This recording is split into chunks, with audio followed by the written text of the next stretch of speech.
Yes people, good morning, good afternoon, good evening to all of you. कैसे हैं सब लोग? होप सो आप सब लोग बहुत बढ़िया रहेंगे। मैं बता दूं, मैं भी बहुत अच्छा हूं। तो आज हम रिवाइज करने वाले हैं डबल टैक्सेशन रिलीफ। सबसे पहली चीज है कि सर डबल टैक्सेशन होता क्या है। तो मैं बता दूं, डबल टैक्सेशन दो तरीके का होता है। एक होता है तुम्हारा इकोनॉमिक डबल टैक्सेशन और एक होता है तुम्हारा जुरिडिकल डबल टैक्सेशन। पहले मैं इकोनॉमिक डबल टैक्सेशन की बात कर दूं। इकोनॉमिक डबल टैक्सेशन क्या होता है कि एक इनकम है, दो लोगों के, अलग अलग लोगों के हाथ में एक ही इनकम दो लोगों के हाथ में टैक्सेबल होती है, दो अलग अलग जगह पे। That is called your economic double taxation. मैं क्या बोल रहा हूं? एक इनकम दो अलग अलग लोगों के हाथ में टैक्सेबल होती है, that is called economic double taxation. एक एग्जांपल लेता हूं। जैसे मान लो मुझे फॉरेन कंपनी से कोई डिविडेंड मिला और फॉरेन में मान लो डीडीटी वाला कंसेप्ट है, तो वो फॉरेन कंपनी क्या करेगी, उस dividend pay dividend distribution tax government को पे कर देगी। और वही वाला डिविडेंड जब मेरे हाथ में आएगा तो मेरे हाथ में भी टैक्सेबल होगा। तो same income that is dividend, dividend पे दो जगह टैक्स लगा, कंपनी के हाथ में as well as shareholder के हाथ में। इसको बोला जाता है इकोनॉमिक डबल टैक्सेशन। अब एक चीज समझना, एक होता है जुरिडिकल डबल टैक्सेशन या jurisdictional double taxation. Jurisdictional double taxation किसको बोलते हैं कि एक इनकम जो है वो एक ही पर्सन के हाथ में दो कंट्री में टैक्स लगता है। एक इनकम दो कंट्री में एक ही पर्सन के हाथ में टैक्स लगता है, that is called your juridical double taxation. I can take one example. होता क्या है, इस पूरे वर्ल्ड में जितनी भी कंट्री जो टैक्स लेती है ना, वो दो तरीके से टैक्स लेती है। एक होता है that is called your residence rule और एक होता है source rule. Means residence rule और सोर्स रूल के बेसिस पे टैक्स लेती है। रेसिडेंस रूल ये बोलता है कि अगर कोई भी पर्सन आपकी कंट्री का रेजिडेंट है तो उसकी पूरे वर्ल्ड की इनकम पे आप टैक्स ले लेते हो, that is called resident rule. और सोर्स रूल ये बोलता है कि अगर कोई भी पर्सन आपकी कंट्री का रेजिडेंट नहीं है लेकिन आपकी कंट्री से उसका सोर्स है, तो आप भी उस इनकम पे टैक्स ले सकते हो, that is called source rule. अब एक चीज समझना, होता क्या है, अगर कोई पर्सन है वो किसी एक कंट्री का रेजिडेंट होता है और उसकी इनकम दूसरी कंट्री से होता है, तो उस केस में क्या होता है, दोनों कंट्री टैक्स लेती है। जिस कंट्री से इनकम हो रहा है वो सोर्स रूल से टैक्स लेती है और जिस कंट्री में वो रेजिडेंट है वो रेजिडेंस रूल से टैक्स लेती है। अब एक चीज समझना, एक एग्जांपल लेता हूं। जैसे मैं इंडिया का रेजिडेंट एंड ऑर्डिनरीली रेजिडेंट हूं, मुझे क्या होता है, मुझे मान लो फॉरेन से इनकम होता है, नेपाल से इनकम होता है, तो नेपाल टैक्स लेगा या नहीं? Answer is yes, Nepal tax लेगा सोर्स रूल से और इंडिया टैक्स लेगा रेसिडेंस रूल से। या फिर इसका उल्टा एग्जांपल लेता हूं। जैसे मान लो एक इंग्लैंड है, इंग्लैंड का एक प्लेयर है, क्रिकेट प्लेयर है जिसका नाम है सैम करन। अब सैम करन क्या करता है, इंडिया में आईपीएल खेलने के लिए आता है, तो इंडिया टैक्स लेगा या नहीं? Answer is yes, due to the source rule, और इंग्लैंड टैक्स लेगा due to the residence rule. अब एक बात समझना, इसकी वजह से क्या होता है, डबल टैक्सेशन होता है। अब ये जुरिसडिक्शनल डबल टैक्सेशन है, इसको कैसे अवॉइड किया जाता है? तो हमेशा एक चीज ध्यान रखना, अगर मान लो इकोनॉमिक डबल टैक्सेशन होता है तो वो मैप के थ्रू अवॉइड किया जा सकता है। मैप का मतलब होता है म्यूचुअल एग्रीमेंट प्रोसीजर। बट बेटा जुरिसडिक्शनल डबल टैक्सेशन है, उसको डीटीडबलए के थ्रू अवॉइड किया जा सकता है। अब एक बात समझना, जब डबल टैक्सेशन होता है तो ऑब्वियसली एक जेन्युइन हार्डशिप है। डबल टैक्सेशन को कैसे अवॉइड करें? तो उसके लिए दो तरह की रिलीफ होती है। एक होती है बायलैटरल रिलीफ और एक होती है यूनिलैटरल रिलीफ। बायलैटरल रिलीफ का मतलब होता है दो तरफा प्यार। जब दो कंट्री आपस में मिल बैठ के एक टेबल पे बैठती है और दो कंट्री आपस में डिसाइड करती है कि चलो यार हम डबल टैक्सेशन को अवॉइड करते हैं, that is called your bilateral relief. और जब दो कंट्री आपस में नहीं बैठती और एक कंट्री सिर्फ रेजिडेंट वाली कंट्री है वही कुछ रिलीफ देती है, that is called unilateral relief. Unilateral relief अपन बाद में बात करेंगे, पहले हम बात करते हैं बायलैटरल रिलीफ की। तो सर बायलैटरल रिलीफ जो होती है उसमें क्या होता है, कैसे डबल टैक्सेशन को अवॉइड किया जाता है? तो नॉर्मली दो मेथड फॉलो होती है। एक होती है टैक्स एग्जेम्पशन मेथड और एक होती है tax credit method. Tax exemption method में क्या होता है कि एक कंट्री टैक्स लेती है और दूसरी कंट्री उस इनकम को एग्जेम्प्ट कर देती है, तो भैया टैक्स एक जगह ही लगेगा, that is called your tax exemption method. एक होती है tax credit method. Tax credit method में क्या होता है कि दोनों कंट्री टैक्स लेती है।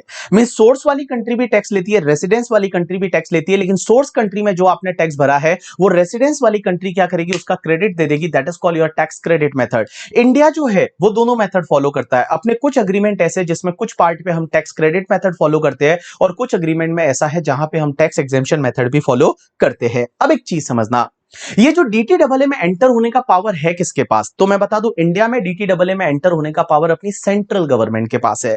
अपनी सेंट्रल गवर्नमेंट चाहे तो किसी भी फॉरेन कंट्री के साथ में या फॉरेन की स्पेसिफाइड टेरिटरी के साथ में डीटीडबलए में एंटर हो सकते हैं। फॉरेन कंट्री का मतलब होता है कोई भी कंट्री, जैसे I can take example of the USA is a country करके, ठीक है, इंग्लैंड इज अ कंट्री। लेकिन टेरिटरी किसको बोलेंगे? बहुत बार क्या होता है, किसी कंट्री का कोई पार्ट होता है जिसको स्पेसिफाइड टेरिटरी बोलते हैं। I can take example of the Macao. आपने मकाओ करके नाम सुना होगा। होगा तो मकाओ जो है वो चाइना का पार्ट है, तो उसके साथ भी हम एंटर कर सकते हैं एग्रीमेंट में। Answer is yes. तो हमारी सेंट्रल गवर्नमेंट किसी भी फॉरेन कंट्री के साथ में या फॉरेन में स्पेसिफाइड टेरिटरी है उसके साथ में हम डीटीडब्ल्यू में एंटर कर सकते हैं। अब एक चीज समझना, मैं बार बार डीटीडब्ल्यू वर्ड बोल रहा हूं, डीटीडब्ल्यू का मतलब होता है डबल टैक्सेशन अवॉइडेंस एग्रीमेंट। अब डीटीडब्ल्यू बोलो या टैक्स ट्रीटी बोलो या टैक्स कन्वेंशन बोलो, एक ही बात है। क्या बोला मैंने? डीटीडब्ल्यू बोलो, टैक्स ट्रीटी बोलो या टैक्स कन्वेंशन बोलो, एक ही बात है। अब एक चीज समझना, जब दो कंट्री आपस में अग्रीमेंट में एंटर करती है उसको डीटीडब्ल्यू बोलते हैं। सर उस अग्रीमेंट में क्या लिखते हैं? तो सबसे पहले तो उस अग्रीमेंट में यह लिखा जाएगा कि भैया जो डबल टैक्सेशन हो रहा है उसको अवॉइड करो, जो डबल टैक्सेशन हो रहा है उसको अवॉइड करो। उसके साथ साथ में अग्रीमेंट में कभी कभी है ना इंफॉर्मेशन शेयरिंग के भी पॉइंट होते हैं कि हम भैया एक दूसरी कंट्री के साथ में क्या करेंगे, इंफॉर्मेशन शेयर करेंगे कि भाई ब्लैक मनी होल्डर की इंफॉर्मेशन वगैरह शेयर करेंगे। तो डीटीडब्ल्यू में भैया डबल टैक्सेशन अवॉइड करते हैं वो तो लिखा ही होता है, उसके साथ साथ में इंफॉर्मेशन शेयरिंग का भी क्लॉज होता है, एज वेल एज एक दूसरे की टैक्स रिकवरी में हेल्प करना, ये भी क्लॉजेस होते हैं डीटीडब्ल्यू में। अब एक बात समझना, इस साल एक अमेंडमेंट हुआ और ये अमेंडमेंट करके इन्होंने लिखा कि डीटीडब्ल्यू में हम क्या डीटीडब्ल्यू क्यों एंटर करते हैं, तो सेक्शन 90 बोलती है कि भैया for granting the relief of the double taxation income. उसके साथ साथ में एक और वर्ड इन्होंने यहां पे ऐड किया, that is without creating opportunity of non taxation और reducing taxation through the tax evasion और avoidance including through treaty shopping arrangement aimed at obtaining relief provided of the agreement for the indirect benefit of resident of the other country और territory. मतलब आप DTW में ये लिखोगे कि भैया ये डीटीडब्ल्यू डबल टैक्सेशन को अवॉइड करने के लिए है, ना कि अपॉर्चुनिटी देने के लिए डबल नॉन टैक्सेशन। मींस ये अग्रीमेंट डबल नॉन टैक्सेशन की अपॉर्चुनिटी नहीं देगा, एज वेल एज अग्रीमेंट है वो आपको अपॉर्चुनिटी नहीं देगा जिससे कि आप ट्रीटी शॉपिंग कर पाओ। ये ट्रीटी शॉपिंग क्या होता है, जैसे आई कैन टेक एग्जांपल कि इंडिया मॉरिशस का अग्रीमेंट है और इंडिया मॉरिशस का अग्रीमेंट किसके लिए है, इंडिया वालों के लिए और मॉरिशस वालों के लिए। अब एक बात समझना, कोई यूएसए का बंदा इंडिया आता है और इंडिया में आने के बाद एक कंपनी बनाता है और 10 दिन में वो उस अग्रीमेंट का बेनिफिट लेने लग जाता है, तो वो क्या कर रहा है, ट्रीटी शॉपिंग कर रहा है। वो ट्रीटी शॉप कर रहा है, मींस जो अग्रीमेंट है इंडिया मॉरिशस का वो उस यूएसए के बंदे के लिए नहीं है, लेकिन उसका इनडायरेक्ट वे में वो इसका बेनिफिट ले रहा है, तो हम इसको अवॉइड करेंगे, ऐसा डीटीडब्ल्यू में लिखा होता है। और इस बार सेक्शन 90 में भी डाला कि हमारी गवर्नमेंट का एम जो है वो ट्रीटी शॉपिंग को रेस्ट्रिक्ट करना है करके, ठीक है। अब एक और चीज समझना, सर इनकम टैक्स एक्ट के प्रोविजन जो है, income tax act 1961 as well as the DTW के प्रोविजन, सर कौन से प्रिवेल करेंगे, मींस दोनों प्रोविजन में से कौन से प्रिवेल करेंगे? तो मैं हमेशा बता दूं डीटीडब्ल्यू के प्रोविजन प्रिवेल करेंगे। जो डीटीडब्ल्यू है वो हमेशा स्पेसिफिक प्रोविजन माना जाता है और इनकम टैक्स एक्ट है वो तुम्हारा नॉर्मल प्रोविजन माना जाता है। तो if there is a conflict between DTW and income tax act then always DTW के प्रोविजन है वो प्रिवेल करेंगे। But guys except the provision of the GAAR, मींस गार के प्रोविजन ऐसे है ना जो डीटीडब्ल्यू को भी ओवरराइड करते हैं। जो जनरल एंटी अवॉइडेंस रूल जो गार के प्रोविजन है, दैट गार provision like override the DTW also. तो मैंने क्या बोला, नॉर्मली डीटीडब्ल्यू और इनकम टैक्स एक्ट में से जो डीटीडब्ल्यू के प्रोविजन है वो प्रिवेल करेंगे, बट गार के प्रोविजन ऐसे है जो डीटीडब्ल्यू के प्रोविजन को भी ओवरराइड कर लेते हैं। अब एक और चीज समझना, अगर मैं बात करूं एसएससी के पॉइंट ऑफ व्यू से, आपके पॉइंट ऑफ व्यू से, तो आपको क्या फॉलो करना है, डीटीडब्ल्यू या इनकम टैक्स एक्ट? तो मैं बता दूं डीटीडब्ल्यू और income tax act whichever is more beneficial आपको फॉलो करना है। अगर जैसे I can take one example के डीटीडब्ल्यू में बोला हुआ है, जैसे डीटीडब्ल्यू में बोला हुआ है कि आपको टैक्स रेट 10% लगेगा और इनकम टैक्स एक्ट में बोला हुआ है आपको टैक्स रेट 20% लगेगा, तो आपको टैक्स रेट कितना लेना है, 10% लेना है। लेकिन एक बात समझना, इनकम टैक्स एक्ट में अगर लिखा हुआ है कि आपको टैक्स रेट है वो 5% लगेगा, तो उस केस में आपको 5% की रेट से टैक्स भरना है। In simple word I can say that whichever is more beneficial to SSC. लेकिन इसमें एक चीज ध्यान रखना आप लोग, इसका एक एक्सेप्शन है, that is the foreign company. Law makers बोलते हैं कि फॉरेन कंपनी के लिए इंडिया में अगर इनकम टैक्स ज्यादा लग रहा है, टैक्स रेट ज्यादा है, फॉरेन कंपनी के लिए इंडिया में अगर टैक्स रेट ज्यादा लग रही है, then it won't be treated as less favourable. मींस फॉरेन कंपनी के लिए इंडिया में अगर टैक्स रेट ज्यादा लग रही है इनकम टैक्स एक्ट में, तो it won't be treated as less favourable. इसका मतलब क्या हुआ कि I can take one example कि जैसे मान लो अपन इनकम टैक्स एक्ट में फॉरेन कंपनी पे क्या टैक्स रेट लगती है, तो इनकम टैक्स एक्ट में फॉरेन कंपनी पे 40% टैक्स रेट लगती है। लेकिन एक बात समझो, डीटीडब्ल्यू में दे रखा है 10%, तो भी उस फॉरेन कंपनी पे 40% टैक्स ही लगेगा। यहां पे ये एक एक्सेप्शन है जो आप ध्यान रखना कि फॉरेन कंपनी पे अगर इनकम टैक्स एक्ट में ज्यादा टैक्स रेट है तो वो लेस फेवरेबल नहीं माना जाएगा, मींस उसको इनकम टैक्स एक्ट की रेट से ही टैक्स भरना पड़ेगा। तो इन simple word I can say that foreign company जो है उसके लिए रेट पर्पस के लिए आपको इनकम टैक्स एक्ट वाली रेट लेना है। तो आप मुझे ये पूछोगे कि सर आप ऐसा बोल दो ना कि फॉरेन कंपनी के लिए डीटीडब्ल्यू नहीं लगेगा। नहीं, मैं ऐसा नहीं बोल रहा हूं।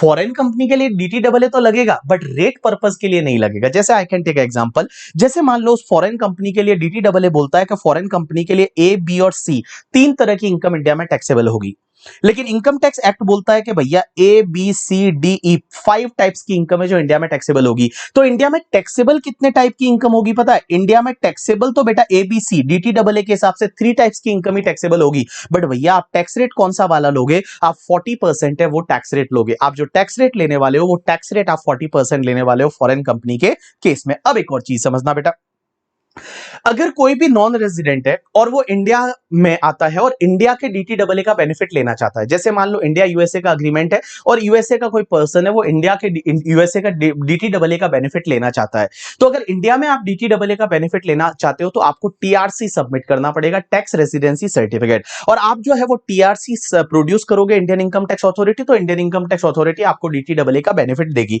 अब एक बात समझना, टीआरसी के साथ साथ में आपको आपका स्टेटस ऑफ असेसी भी बताना पड़ेगा, जैसे इंडिविजुअल हो, कंपनी हो, पार्टनरशिप फर्म हो। उसके साथ साथ में आपके पास अगर इंडिया का पैन नंबर है तो वो आपको देना पड़ेगा। उसके साथ साथ में आपको नेशनलिटी आपकी बतानी पड़ेगी, अगर आप इंडिविजुअल हो तो आपकी नेशनलिटी बतानी पड़ेगी। अगर आप इंडिविजुअल नहीं हो तो आप कहां पे इनकॉर्पोरेट हुए उस जगह का एड्रेस आपको बताना पड़ेगा। उसके साथ साथ में अगर फॉरेन कंट्री का आपके पास कोई भी पैन नंबर है तो वो पैन नंबर आपको देना पड़ेगा। बट मान लो फॉरेन कंपनी में कोई पैन नंबर वाला कोई कंसेप्ट है ही नहीं, तो वहां पे जो भी आपका आइडेंटिफिकेशन नंबर है, पासपोर्ट नंबर या आधार नंबर, वहां का जो भी रहेगा वो आपको बताना पड़ेगा। ये इंफॉर्मेशन आपको साथ में देनी पड़ेगी। अब एक और चीज समझना, हमारे डीटीडब्ल्यू में एंटर होने का पावर इंडिया में किसको दे रखा है? अपनी सेंट्रल गवर्नमेंट को। अपनी जो सेंट्रल गवर्नमेंट है, मिस मोदी सरकार है, वो ही डीटीडब्ल्यू में एंटर कर सकते हैं।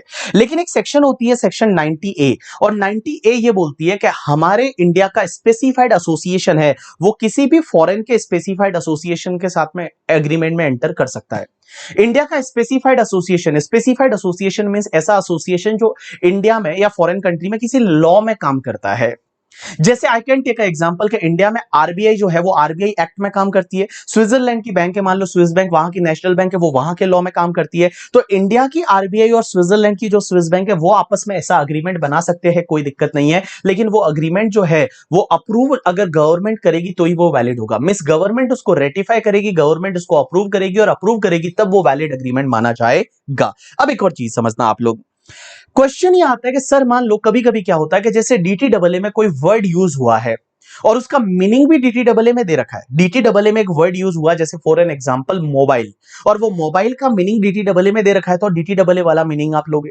अगर कोई वर्ड है वो डीटीडब्ल्यू में यूज हुआ लेकिन मान लो डीटीडब्ल्यू में उसका मीनिंग नहीं दे रखा, लेकिन इनकम टैक्स एक्ट में उसका मीनिंग दे रखा है, तो आप इनकम टैक्स एक्ट वाला मीनिंग लोगे। मैंने क्या बोला? देखो, डीटीडब्ल्यू में वर्ड यूज हुआ, डीटीडब्ल्यू में डिफाइन है तो डीटीडब्ल्यू वाला मीनिंग ले लो। डीटीडब्ल्यू में वर्ड यूज हुआ, डीटीडब्ल्यू में डिफाइन नहीं है, इनकम टैक्स एक्ट में डिफाइन है, तो इनकम टैक्स एक्ट वाला वर्ड ले लो, मीनिंग ले लो। अगर मान लो कोई भी वर्ड यूज हुआ है डीटीडब्ल्यू में जो ना तो डीटीडब्ल्यू में डिफाइन है और ना ही इनकम टैक्स एक्ट में डिफाइन है, लेकिन नोटिफिकेशन के थ्रू उसको डिफाइन किया है, तो जो नोटिफिकेशन वाला मीनिंग है वो आपको लेना है। लेकिन एक चीज समझना, जो नोटिफिकेशन वाला मीनिंग है वो तब से एप्लीकेबल होगा जब से वो डीटीडब्ल्यू इनफोर्स हुआ था।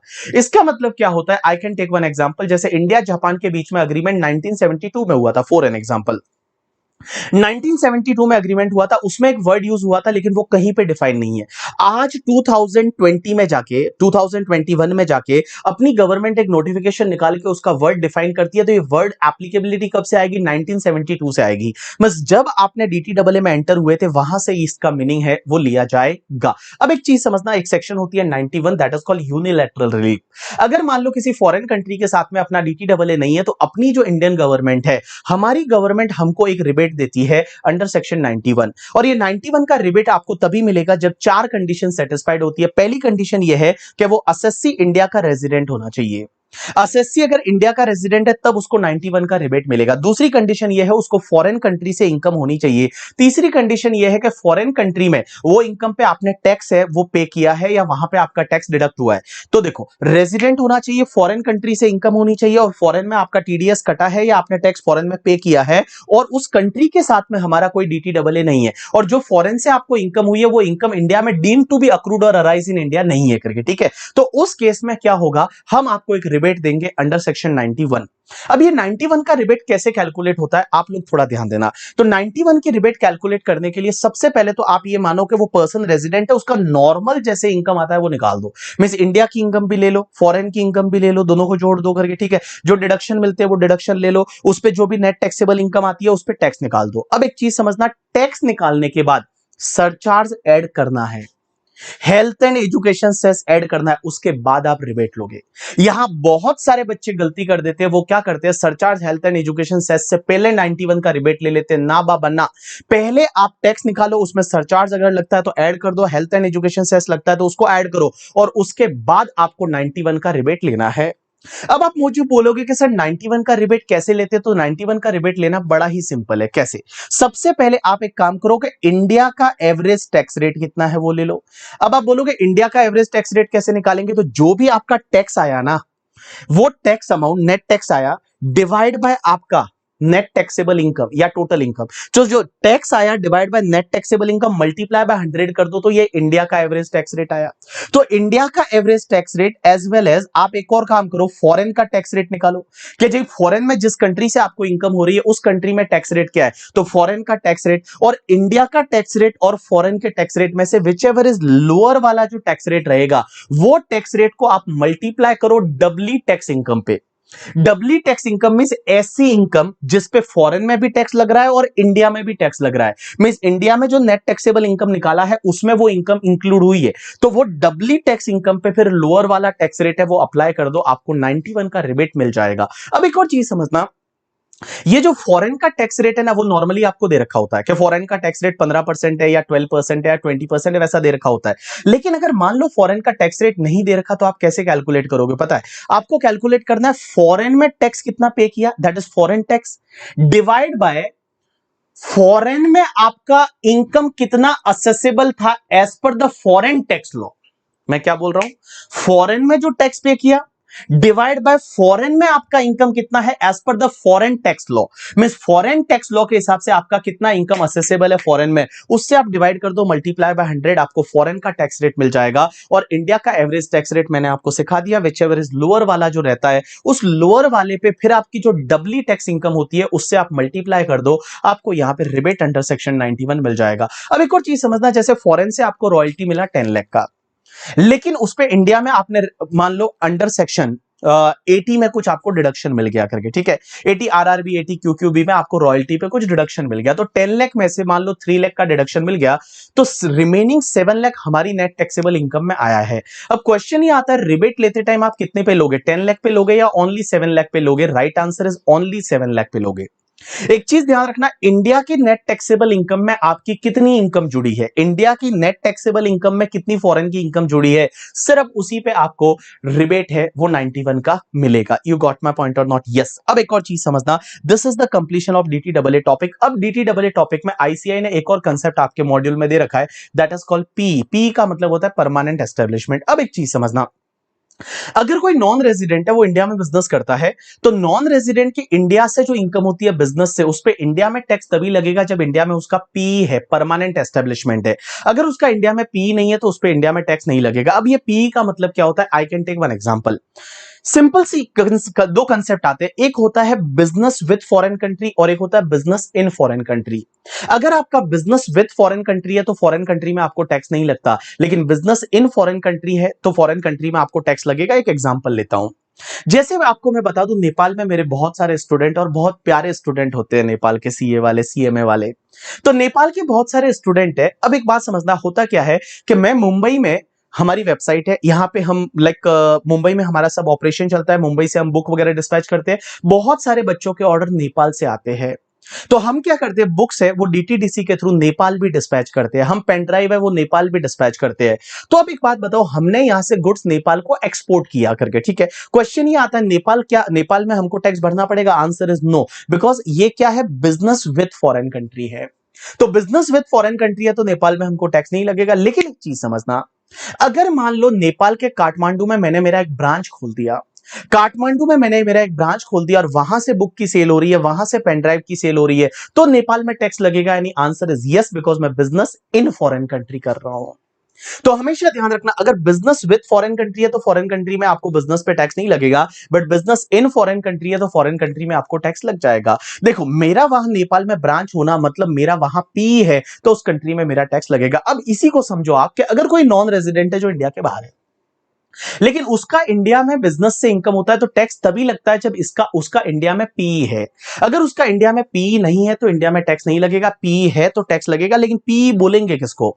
तो पी किसको बोलेंगे? या तो कोई प्लेस ऑफ मैनेजमेंट है वो पी में आएगा, या ब्रांच है वो पी में आएगा, ऑफिस है, फैक्ट्री है, वर्कशॉप है, सेल्स आउटलेट है, वेयर हाउस है, या फिर माइंस वगैरह जो है वो भी तुम्हारे पी की डेफिनेशन में आ जाती है। तो पी की डेफिनेशन में प्लेस ऑफ मैनेजमेंट इंडिया में है, या ब्रांच है, ऑफिस है, फैक्ट्री है, वर्कशॉप है, सेल्स आउटलेट है, वेयर हाउस है, या माइंस वगैरह है, वो पी की डेफिनेशन में आता है। अब एक और चीज समझना, ये जो आपको डेफिनेशन दे रखी है ये कोई एग्जॉस्टिव लिस्ट नहीं है, ये इलस्ट्रेटिव लिस्ट है। अब बहुत सारे जजमेंट ऐसे हैं, एक कोर्ट का जजमेंट तो ऐसा है कि इंडिया में आपको पता है वो तुम्हारा वो गाड़ी दौड़ाते हैं, क्या बोलते हैं उसको करके, ठीक है, वो one, I think formula one, या सो फॉर्मूला वन के लिए एक फॉरेन की कंपनी है इंडिया में, एक जेपी करके जो है, जेपी के साथ उनका अग्रीमेंट था, और उन्होंने वो फॉर्मूला वन का जो ट्रैक था ना, वो सर्किट जिसको बोलते हैं, तो वो उनके पास 3 डेज के लिए था। तो 3 डेज के लिए वो ट्रैक है, उस पर उसका पूरा कंट्रोल था, तो उसको भी पी की डेफिनेशन में मान लिया, और उनको जो इंडिया से इनकम हुई उस पर इंडिया में टैक्स लगा। तो पी की डेफिनेशन है, बड़ी एग्जॉस्टिव डेफिनेशन है, हर अग्रीमेंट देखोगे तो आपको समझ में आएगा कि पी में क्या क्या आता है, but this is just an example कि पी की डेफिनेशन में ये चीजें आती है। अब एक और चीज समझना, नेक्स्ट पार्ट ये आता है कि सर अगर मान लो कोई फॉरेन का बीपीओ यूनिट है इंडिया में, फॉरेन का कंपनी है और उसने मान लो इंडिया में कोई बीपीओ यूनिट सेटअप किया है, that is business process outsourcing BPO unit. तो बीपीओ यूनिट इंडिया में सेटअप किया है, तो क्या जो उस फॉरेन की कंपनी को इंडिया में टैक्स लगेगा या नहीं? तो देखो सिंपल सी बात है, अगर इंडिया में जो बीपीओ यूनिट, अगर आपने कोई काम आउटसोर्स किया है किसी को और वो आपके पी नहीं है, तो उस पर टैक्स नहीं लगेगा। बट मान लो आपने खुद ने अपना यूनिट इंडिया में सेटअप किया है, तो वो पी की डेफिनेशन में आ जाएगा, और इंडिया से जो इनकम आएगी उसको उस फॉरेन कंपनी को इंडिया में टैक्स भरना पड़ेगा। तो आप इतना याद रखोगे, इंडिया में अगर बीपीओ यूनिट सेटअप करते हैं और वो बीपीओ यूनिट अगर पी की डेफिनेशन में आ जाती है, या वो बिजनेस कनेक्शन में आ जाता है, तो इंडिया में उस पर टैक्स लगेगा। This is the completion of your topic DTAA. Now we are going to start with one more small topic, that is topic number 4, that is advance ruling. Advance ruling का मतलब क्या होता है? Advance में judgement ले लेना।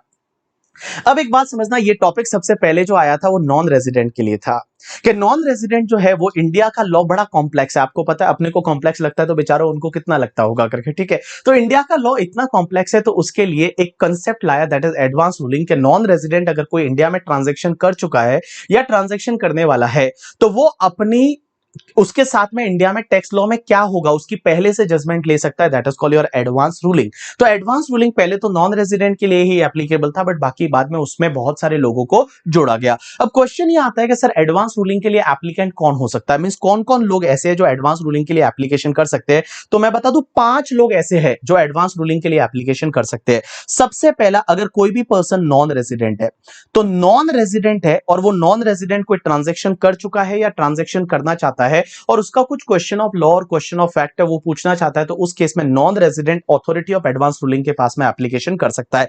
दूसरा, अगर कोई भी रेजिडेंट है जो नॉन रेजिडेंट के बिहाफ पे एप्लीकेशन कर रहा है, जैसे I can take one example, India की एक कंपनी है बीबी लिमिटेड, फॉरेन की कंपनी है कोका कोला लिमिटेड। अब BB limited Coca Cola limited कुछ ट्रांजेक्शन कर रही है, और हम ये पता करना चाहते हैं कि कोका कोला लिमिटेड का इंडिया में टैक्स लायबिलिटी क्या होगा, तो हम नॉन रेजिडेंट के बिहाफ पे हम भी एप्लीकेशन कर सकते हैं अथॉरिटी ऑफ एडवांस रूलिंग को। तो देखो मैंने क्या बोला, पहला एप्लीकेंट कौन? Non resident. दूसरा कौन? Resident on behalf of non resident. तीसरा कौन? अगर कोई रेजिडेंट पर्सन है जिसने 100 करोड़ या उससे ज्यादा का ट्रांजैक्शन एंटर किया है या करने वाला है, मींस रेजिडेंट है, वो ये अपनी टैक्स लायबिलिटी वगैरह डिफाइन करवाना चाहता है, और वो ट्रांजैक्शन में एंटर कर रहा है या एंटर कर चुका है, वो 100 करोड़ या उससे ज्यादा का है, तो रेजिडेंट पर्सन भी अथॉरिटी ऑफ एडवांस रूलिंग के पास जा सकता है। और चौथा, अगर कोई रेजिडेंट नोटिफाइड पर्सन, और इसमें एक ही पर्सन को नोटिफाइड किया है, that is the PSU, public sector undertaking है, वो जा सकता है। और पांचवा, अगर कोई नॉन रेजिडेंट या रेजिडेंट ये पता करना चाहता है, अगर वो कोई फ्यूचर में ट्रांजैक्शन करने वाला है और ये पता करना चाहता है कि कहीं मेरे पे गार तो नहीं लग जाएगा, कहीं मेरे पे गार तो नहीं लग जाएगा, मैं जो ट्रांजैक्शन कर रहा हूं कहीं वो इम्परमिसिबल अवॉइडेंस अरेंजमेंट तो नहीं बनेगा, ये पता करने के लिए नॉन रेजिडेंट या रेजिडेंट है वो भी एप्लीकेशन कर सकता है। तो मेरी बात सुनो, all people just pay attention. अगर आपको एग्जाम में क्वेश्चन आए कि सर कौन कौन से ऐसे लोग हैं जो अथॉरिटी ऑफ एडवांस रूलिंग के पास में एप्लीकेशन कर सकते हैं, तो सबसे पहले नॉन रेजिडेंट है वो अथॉरिटी ऑफ एडवांस रूलिंग के पास में एप्लीकेशन कर सकता है। दूसरा resident person on the behalf of the non resident. तीसरा रेजिडेंट पर्सन अगर किसी भी ट्रांजेक्शन में एंटर किया है या करने वाला है और वो 100 करोड़ रुपए या उससे ज्यादा का ट्रांजेक्शन है। पब्लिक सेक्टर अंडरटेकिंग जो है वो जा सकती है, एज वेल एज द कोई रेजिडेंट या नॉन रेजिडेंट कोई ट्रांजेक्शन फ्यूचर में एंटर करने वाले हैं और वो ये पूछना चाहते हैं कि वो जो ट्रांजेक्शन कर रहे हैं उस पर क्या गार तो नहीं लगेगा, वो जो ट्रांजैक्शन है कहीं वो इम्परमिसिबल अवॉइडेंस अरेंजमेंट तो नहीं है, ये पता करने के लिए वो अथॉरिटी ऑफ एडवांस रूलिंग के पास में जा सकते हैं। अब एक और चीज समझना, जब आप अथॉरिटी ऑफ एडवांस रूलिंग के पास में जाते हो तो सबसे पहले आपको एप्लीकेशन करनी पड़ती है और एप्लीकेशन है वो आपको क्वाड डुप्लीकेट करनी पड़ेगी, में 4 कॉपी में आपको एप्लीकेशन करनी पड़ेगी। अब जैसे ही आपने एप्लीकेशन किया आपके पास ऑप्शन है, आप चाहो तो 30 डेज के अंदर अंदर विड्रॉ कर सकते हो। अगर आप चाहो तो आप एप्लीकेशन जो है उसको 30 डेज के अंदर अंदर अपनी एप्लीकेशन को विड्रॉ भी कर सकते हो करके, ठीक है। अब क्वेश्चन ही आता है कि सर 30 डेज के बाद में हम विड्रॉ करना चाहते हैं तो कर सकते हैं। देखो 30 डेज के बाद भी कर सकते हो अगर अथॉरिटी ऑफ एडवांस रूलिंग आपको अलाउ करता है। तो अथॉरिटी ऑफ एडवांस रूलिंग ने अगर आपको अलाउ किया कि कोई बात नहीं आप 35th डे पे भी कर सकते हो, जेन्युइन रीजन है, तो उस केस में आपको 30 डेज के बाद में भी वो विड्रॉ करने दे सकते हैं। अब एक और चीज समझना, जब भी आप अथॉरिटी ऑफ एडवांस रूलिंग के पास एप्लीकेशन करते हो तो आपको कुछ फीस पे करना पड़ता है। फ्री में आपको जजमेंट एडवांस में नहीं मिलेगा, आपको कुछ फीस पे करना पड़ता है। लेकिन फीस कितना रहता है तो मैं बताऊं, अगर कोई पब्लिक सेक्टर कंपनी है या तो पब्लिक सेक्टर कंपनी है या फिर एक जो मैंने लास्ट वाला जो बताया था ना, कोई रेजिडेंट नॉन रेजिडेंट जो ये पता करना चाहता है कि भाई मेरे केस में गार तो नहीं लगेगा, वो 2 लोगों के लिए, तो आप यहां पे सिर्फ पब्लिक सेक्टर कंपनी याद रखो। तो पब्लिक सेक्टर कंपनी है उसके लिए फीस जो रहेगा वो 10,000 रुपीज का रहेगा। जो पब्लिक सेक्टर कंपनी है उसके लिए, public sector undertaking means government company है, उसके लिए फीस है वो 10,000 का रहेगा। उसके अलावा दूसरे लोग अगर अथॉरिटी ऑफ एडवांस रूलिंग के पास जाते हैं और वो ट्रांजैक्शन में एंटर कर रहे हैं, वो ट्रांजैक्शन अगर अप टू 100 करोड़ का है, जो ट्रांजैक्शन है वो अप टू 100 करोड़ का है तो 2 लाख रुपीस का फीस लगेगा। अगर वो ट्रांजैक्शन 100 करोड़ से ज्यादा अप टू 300 करोड़ तक का है तो 5 लाख का फीस लगेगा और 300 करोड़ से ज्यादा है तो 10 लाख का फीस लगेगा। तो देखो बेटा कितना फीस लगेगा आप ऐसे याद रखो, public sector undertaking means government company जा रही है तो 10,000 का फीस लगेगा। बाकी कोई भी लोग अगर अथॉरिटी ऑफ एडवांस रूलिंग के पास जा रहे हैं, आपको ये देखना पड़ेगा कि भैया वो ट्रांजैक्शन की वैल्यू कितनी है। ट्रांजैक्शन अप टू 100 करोड़ है तो 2 लाख, 100 करोड़ से ज्यादा अप टू 300 करोड़ है तो 5 लाख और 300 करोड़ से ज्यादा का ट्रांजैक्शन है तो 10 लाख रुपीस का फीस लगेगा। अब एक और चीज समझना, आप अथॉरिटी ऑफ एडवांस रूलिंग के पास तभी जा सकते हो जब आपका केस कहीं पेंडिंग नहीं होना चाहिए। कहीं पेंडिंग नहीं होना चाहिए इसका मतलब ना तो आपका आईटी अथॉरिटी के पास पेंडिंग होना चाहिए, ना आईटेट के पास पेंडिंग होना चाहिए, ना हाई कोर्ट के पास और ना सुप्रीम कोर्ट के पास। मींस आपका केस कहीं पेंडिंग नहीं होना चाहिए। अगर वो question same question already pending है आईटी अथॉरिटी के पास, आईटेट के पास, हाई कोर्ट के या सुप्रीम कोर्ट के पास, तो भैया सीधा आपको वहीं से जजमेंट मिल जाएगा, आपको अभी अथॉरिटी ऑफ एडवांस रूलिंग के पास जाने की क्या जरूरत है। तो आपका वो क्वेश्चन कहीं पे पेंडिंग नहीं होना चाहिए तभी आप अथॉरिटी ऑफ एडवांस रूलिंग के पास जा सकते हो। लेकिन एक चीज समझना, इसका एक एक्सेप्शन है, जो पब्लिक सेक्टर अंडरटेकिंग है ना, जो पब्लिक सेक्टर कंपनी है, जो पीएसयूज है, उनका केस आईटी अथॉरिटी या आईटेट के पास पेंडिंग है तो ही वो अथॉरिटी ऑफ एडवांस रूलिंग में जा सकते हैं। But high court supreme court के पास में पेंडिंग नहीं होना चाहिए, हाई कोर्ट सुप्रीम कोर्ट के पास में पेंडिंग नहीं होना चाहिए। तो मैंने क्या बोला, all people just pay attention. देखो जब भी आपको अथॉरिटी ऑफ एडवांस रूलिंग के पास में जाना है तो सबसे पहली कंडीशन यह है कि आपका केस कहीं पेंडिंग नहीं होना चाहिए। लेकिन जो पीएसयू ऐसी है, पीएसयू के केस में अगर आईटी अथॉरिटी या आईटेट के पास आपका केस पेंडिंग है तो चलेगा, but high court supreme court के पास में आपका केस पेंडिंग नहीं होना चाहिए। यू गॉट माय पॉइंट और नॉट? यस। अब एक और चीज समझना बेटा, आप अथॉरिटी ऑफ एडवांस रूलिंग के पास जैसे ही आप एप्लीकेशन करते हो, आपने 4 कॉपी दिया था, तो अथॉरिटी ऑफ एडवांस रूलिंग क्या करेगा, एक कॉपी है वो डिपार्टमेंट को भेज देगा। मींस जो पीएसयू सॉरी एक कॉपी जो है वो सीआईटी या पीसीआईटी को भेज देगा। तो देखो जैसे ही आपने एप्लीकेशन किया, आपका जो एक कॉपी है वो किसको भेजेगा, डिपार्टमेंट को। कौन भेजेगा, authority of advance ruling department में किसको, सीआईटी पीसीआईटी को भेजेगा और उनसे पूछेगा आपका केस तो कहीं पेंडिंग नहीं है, ये पूछा जाएगा करके, ठीक है। अब एक चीज समझना, उसके बाद में भैया वो अथॉरिटी ऑफ एडवांस रूलिंग है वो सब एनालाइज करने के बाद आपको जजमेंट देंगे। लेकिन एक चीज समझना, जब भी आप एप्लीकेशन करते हो तो आपकी एप्लीकेशन एक्सेप्ट भी हो सकती है, रिजेक्ट भी हो सकती है, डिपेंड करता है, ठीक है। लेकिन एक चीज समझना, 4 केसेस ऐसे हैं जिसमें आपकी एप्लीकेशन स्ट्रेट फॉरवर्ड रिजेक्ट हो जाएगी। मतलब जैसे ही आपने किसी लड़की को हाय बोला, उसने बिना कुछ आपको अपॉर्चुनिटी दिए सीधा ही आपको ब्लॉक कर दिया, तो ऐसा हो जाएगा कितने केस में, 4 केस में। सबसे पहला, अगर आपका केस कहीं पे पेंडिंग है, आपका केस अगर आईटेट और IT authority, ITAT, high court, supreme court में पेंडिंग है, सीधा रिजेक्ट हो जाएगा। या फिर दूसरा केस पीएसयू जो है उसका केस अगर हाई कोर्ट या सुप्रीम कोर्ट में पेंडिंग है तो आपकी एप्लीकेशन रिजेक्ट हो जाएगी। तीसरा, अगर मान लो आपका जो क्वेश्चन है वो question determination of fair market value of any asset से रिलेटेड है, मींस आप किसी प्रॉपर्टी की फेयर मार्केट वैल्यू निकलवाना चाहते हो, अथॉरिटी ऑफ एडवांस रूलिंग का यही काम बच गया है कि वो आपकी प्रॉपर्टी की फेयर मार्केट वैल्यू निकाल के देगा। तो अगर मान लो फेयर मार्केट वैल्यू से डिटर्मिनेशन से रिलेटेड कोई क्वेश्चन है तो आपकी एप्लीकेशन रिजेक्ट हो जाएगी। या फिर आप एप्लीकेशन कर रहे हो अथॉरिटी ऑफ एडवांस रूलिंग के पास और आप कोई ऐसा ट्रांजैक्शन कर रहे हो जो prima fascia avoidance of the tax के लिए है। अगर आपका prima fascia avoidance of the tax से रिलेटेड ट्रांजैक्शन है तो आपकी एप्लीकेशन रिजेक्ट हो जाएगी। लेकिन इसके दो एक्सेप्शन है।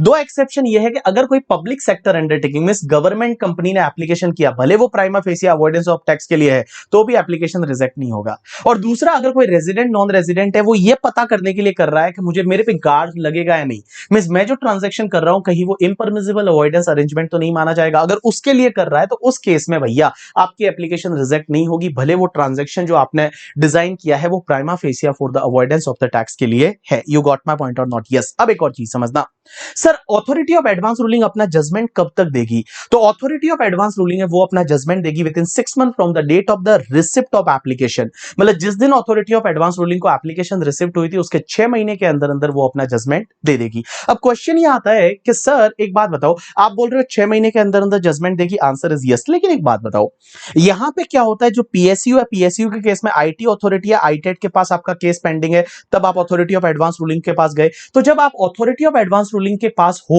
तब तक बेटा ये आईटी अथॉरिटी और आईटेट जहां आपका ये केस पेंडिंग था वो कुछ नहीं करेंगे, वो रुक जाएंगे। रुक जाना, रुक जाना, जानम रुक जाना, बिकॉज आप already authority of advance ruling के पास जा चुके हो। अब एक बात समझना, अथॉरिटी ऑफ एडवांस रूलिंग का जब जजमेंट आएगा तो वो जजमेंट आईटी अथॉरिटी पे तो बाइंडिंग होगा, तो आईटी अथॉरिटी तो उसको अकॉर्डिंग अपना ऑर्डर दे देगा, बट आईटेट पे बाइंडिंग नहीं होगा। तो आईटेट क्या कर सकता है, उसका कॉन्ट्राडिक्टरी जजमेंट दे सकता है। इस केस में पीएसयू के केस में अगर आईटेट के पास केस पेंडिंग था तो आईटेट है वो कॉन्ट्राडिक्टरी जजमेंट दे सकता है और फिर आईटेट वाला जजमेंट है वो प्रिवेल करेगा। अब एक और चीज समझना, sir authority of advance ruling के पास जब भी हम जाते हैं तो उसका जो जजमेंट आता है वो क्या बाइंडिंग होता है? Answer is yes. किस किस पे बाइंडिंग होता है?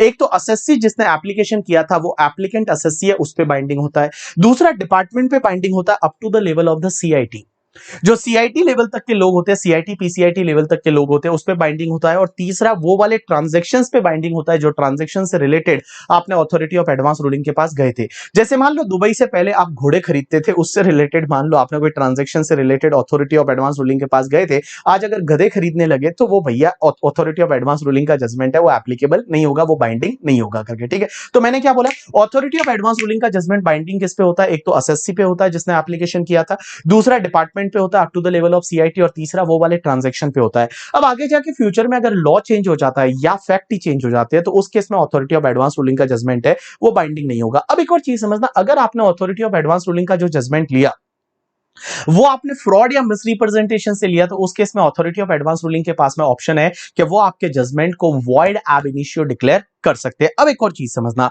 Sir authority of advance ruling में कौन कौन से लोग होते हैं? तो अथॉरिटी ऑफ एडवांस रूलिंग में मैं बताऊं 4 लोग होते हैं। एक होता है चेयरमैन, मतलब बहुत सारे हो सकते हैं वाइस चेयरमैन, बहुत सारे हो सकते हैं रेवेन्यू मेंबर और बहुत सारे हो सकते हैं लॉ मेंबर। मींस 1 चेयरमैन होगा, उसके बाद वाइस चेयरमैन होंगे, उसके बाद रेवेन्यू मेंबर होंगे, उसके बाद लॉ मेंबर होंगे। अब क्वेश्चन ये आता है कि सर ये चेयरमैन का हाईएस्ट एज कितना हो सकता है? तो चेयरमैन का जो मैक्सिमम एज है वो 70 साल हो सकता है। वाइस चेयरमैन, रेवेन्यू मेंबर और लॉ मेंबर का मैक्सिमम एज है वो 67 ईयर्स हो सकता है। और इनका जो मैक्सिमम टेन्योर है वो 5 इयर्स हो सकता है। इनका जो मैक्सिमम टेन्योर है वो 5 इयर्स हो सकता है। अब एक क्वेश्चन ही आता है, सर चेयरमैन का क्वालिफिकेशन क्या रहेगा? तो चेयरमैन का क्वालिफिकेशन क्या रहेगा? या तो वो सुप्रीम कोर्ट का कोई जज रह चुका है, जो सुप्रीम कोर्ट है वो सुप्रीम कोर्ट का कोई जज रह चुका है, या फिर सीजे रह चुका है किसका? हाई कोर्ट का। तो सुप्रीम कोर्ट का जज रह चुका है, या फिर सीजे रह चुका है हाई कोर्ट का, या फिर 7 इयर्स के लिए हाई कोर्ट का जज रह चुका है, वो क्या बनेगा? चेयरमैन बनेगा। तो चेयरमैन कौन बनेगा? या तो सुप्रीम कोर्ट का कोई जज रह चुका है, या फिर हाई कोर्ट का सीजे रह चुका है, या फिर हाई कोर्ट का 7 साल के लिए जज रह चुका है, वो बंदा क्या बनेगा? चेयरमैन बनेगा। वाइस चेयरमैन क्या बनेगा? कौन बनेगा? जो भी हाई कोर्ट का जज रह चुका है वो वाइस चेयरमैन बनेगा। रेवेन्यू मेंबर कौन रहता है? सीबीडीटी और सीबीईसी के मेंबर। अगर कोई बंदा है वो सीबीडीटी या सीबीईसी या जिसको आप सीबीआईसी भी आजकल बोलते हो, तो सीबीडीटी और सीबीईसी जो है, CBDT mean central board of direct tax and all, और वो एक्साइज एंड कस्टम, तो अगर सीबीडीटी और सीबीईसी का जो मेंबर था वो बंदा क्या बनेगा, रेवेन्यू मेंबर बनेगा। और लॉ मेंबर कौन बनेगा, जो गवर्नमेंट में एडिशनल सेक्रेटरी की पोस्ट पे रहता है, जो एडिशनल सेक्रेटरी की पोस्ट का लायक बंदा है वो तुम्हारा लॉ मेंबर रहता है। लेकिन एक चीज समझना, ये जितनी भी क्वालिफिकेशन मैंने आपको बताई, ये क्वालिफिकेशन एप्लीकेबल होती है उन लोगों के लिए जिनका अपॉइंटमेंट हुआ था करके, ठीक है, 26 मई 2017 से पहले। 26 मई 2017 से पहले अपॉइंटमेंट हुआ, उन पे ये क्वालिफिकेशन लगेगी। अगर 26 मई 2017 या उसके बाद में उनका अपॉइंटमेंट हुआ तो उनके लिए अलग क्वालिफिकेशन लगती है, और वो कौन सी लगती है अभी मैं बताऊंगा आपको। अब एक और चीज समझना, सर यहां पे अथॉरिटी ऑफ एडवांस रूलिंग का ऑफिस कहां पे लोकेटेड है, तो मैं बता दूं मेन ऑफिस है वो दिल्ली में लोकेटेड है, लेकिन इसकी बेंचेस लगती है, जैसे मुंबई बेंच भी है तो अथॉरिटी ऑफ एडवांस रूलिंग का मुंबई बेंच भी है, लेकिन जो मेन जो लोकेटेड है वो तुम्हारा कहां पे लोकेटेड है, दिल्ली में। अब एक और चीज समझना, जो बेंच होती है ना, बेंच में हमेशा 3 जज तो रहेंगे, मिनिमम 3 जज रहेंगे। कौन कौन रहता है, या तो चेयरमैन या vice chairman, chairman vice chairman में से एक बंदा, चेयरमैन वाइस चेयरमैन में से एक बंदा, और उसके साथ साथ में एक रेवेन्यू मेंबर और एक लॉ मेंबर, एक रेवेन्यू मेंबर एंड एक लॉ मेंबर। अब यहां पे एक चीज समझना, एमसीक्यू के लिए एक चीज ध्यान रखना कि अगर कोई इनकम टैक्स का केस है तो रेवेन्यू मेंबर हमेशा सीबीडीटी का मेंबर होना चाहिए। अगर कोई भी आपका इनकम टैक्स का केस है तो रेवेन्यू मेंबर जो होगा ना वो हमेशा सीबीडीटी का मेंबर होगा। जो सीबीडीटी का मेंबर है वही रेवेन्यू मेंबर होगा। अगर किसी के बुक में ये लाइन लिखी हुई नहीं है तो आप प्लीज इसको लिख लेना करके, ठीक है। जब भी अगर इनकम टैक्स का मैटर होगा तो सीबीडीटी का मेंबर है वही रेवेन्यू मेंबर में होगा। अब एक और चीज समझना, अगर कोई भी वैकेंसी हो जाती है, किसी मान लो चेयरमैन की डेथ हो गई, चेयरमैन की डेथ हो जाती है या रेजिग्नेशन दे देता है, अदरवाइज देता है, होता है ऐसा कुछ, उसका ऑफिस खाली हो जाता है, तो उस केस में क्या होगा, जो सीनियर मोस्ट वाइस चेयरमैन है वो चेयरमैन का कार्यभार संभालेगा जब तक कि वापस वो चेयरमैन अपना ऑफिस ज्वाइन नहीं कर लेता। तो चेयरमैन जब तक वापस से अपना ऑफिस ज्वाइन नहीं कर लेता तब तक क्या करेगा, जो सीनियर मोस्ट वाइस चेयरमैन है वो उसका ऑफिस का कार्यभार संभालेगा। अगर मान लो जो चेयरमैन है वो किसी फंक्शन की वजह से या किसी इलनेस की वजह से ऑफिस में नहीं आ पा रहा है, तो जो सीनियर मोस्ट वाइस चेयरमैन है वो चेयरमैन का कार्यभार संभालेगा जब तक कि चेयरमैन वापस नहीं आता है करके, ठीक है। अब एक और चीज समझना, मैंने आपको बोला क्वालिफिकेशन ये रहती है अगर मान लो आपका अपॉइंटमेंट हुआ है 26 मई 2017 से पहले, बट अगर 26 मई 2017 या उसके बाद में अपॉइंटमेंट हुआ है तो क्वालिफिकेशन क्या रहेगी। तो यहां क्वालिफिकेशन के लिए पहले क्वालिफिकेशन के रूल्स कुछ दूसरे थे, अब इन्होंने रूल्स को चेंज कर दिया। अब इन्होंने रूल्स को चेंज कर दिया और ये रूल्स बोले जाते हैं tribunal and appellate tribunal other authority rules 2020। अगर आपकी बुक में यहां पे चेंज नहीं किया हुआ है तो प्लीज आप एक बार इसको चेंज कर देना। अब क्वेश्चन ही आता है इन रूल्स के हिसाब से चेयरमैन कौन बनेगा। तो इन रूल्स के हिसाब से चेयरमैन कौन बनेगा कि जो पर्सन है वो सुप्रीम कोर्ट का जज है या फिर हाई कोर्ट का सीजे है, सिर्फ दो ही लोग, या तो सुप्रीम कोर्ट का जज है या फिर हाई कोर्ट का सीजे है, वो दो लोगों में से ही कोई चेयरमैन बन सकता है। वाइस चेयरमैन कौन बनेगा, जो हाई कोर्ट का जज है। वाइस चेयरमैन कौन बनेगा, जो हाई कोर्ट का जज है। रेवेन्यू मेंबर कौन बनेगा, जो सीबीडीटी या सीबीईसी का मेंबर है, जो सीबीडीटी या सीबीईसी का मेंबर है और उसने अपना फंक्शन परफॉर्म किया है एटलीस्ट 3 इयर्स के लिए। जो सीबीडीटी या सीबीईसी का मेंबर है और उसने फंक्शन परफॉर्म किया है 3 इयर्स के लिए, वो रेवेन्यू मेंबर बनेगा। और यहां लॉ मेंबर कौन बनेगा, यहां पे चेंज हुआ कि जिसने कंबाइंड पीरियड ऑफ 10 ईयर तक डिस्ट्रिक्ट जज और एडिशनल डिस्ट्रिक्ट जज रहा है। जो कंबाइंड पीरियड ऑफ 10 इयर्स के लिए डिस्ट्रिक्ट जज या एडिशनल डिस्ट्रिक्ट जज रहा है वो तुम्हारा कौन बनेगा, लॉ मेंबर बनेगा। अब एक और चीज समझना, यहां पे एक और चीज का चेंज हुआ। अब इन्होंने बोला कि देखो पहले लॉ में तो ये लिखा हुआ है मैक्सिमम इनका टेन्योर 5 साल का हो सकता है, लेकिन अब इन्होंने चेंज करके बोला कि भैया रूल के हिसाब से बोला कि अगर अपॉइंटमेंट बाद में होता है तो उस केस में आपका मैक्सिमम टेन्योर है वो 4 ईयर का रहेगा।